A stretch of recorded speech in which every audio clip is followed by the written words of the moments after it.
Meanwhile, Zimbabwe opposition parties and civil society formations want the Constitutional Court to find that President Emmerson Mnangagwa's takeover from longtime President Robert Mugabe was unconstitutional.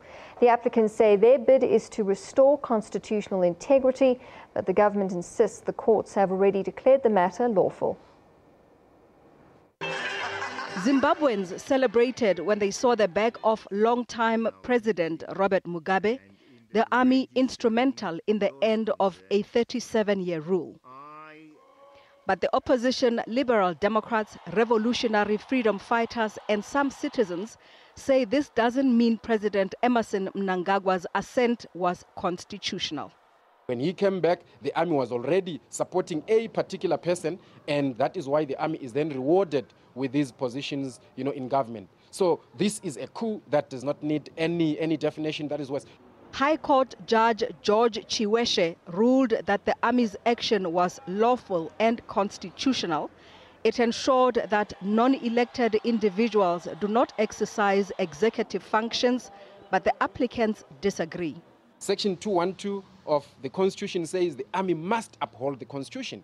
Upholding the Constitution starts with making sure that they cannot deploy themselves, but only the Commander-in-Chief can do so. And the government is ready to challenge the application. The former incumbent duly submitted to a motion of impeachment. Proceedings moved against him. It is therefore totally false that the former president was removed from office by the military.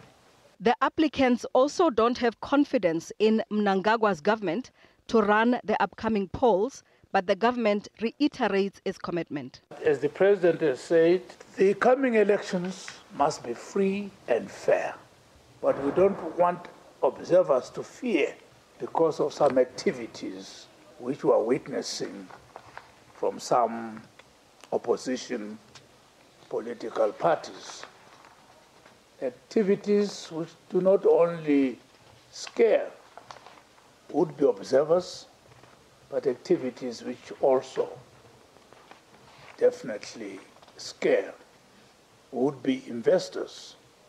Analysts believe the opposition is backing up the wrong tree. If the Zimbabwean constitution has been broken, something has to be done about that. My own view, however, is that I think that their energies would be better spent to sell an alternative vision for Zimbabwe. United States President Donald Trump is still skeptical about the change in Zimbabwe, but AU Commission Chairperson Faki Musa Mohammed calls it a peaceful transition and goes on to say Zimbabwe is open for business. The European Union, on the other hand, is already considering sending a mission to observe the upcoming elections. But the question is, which will come first?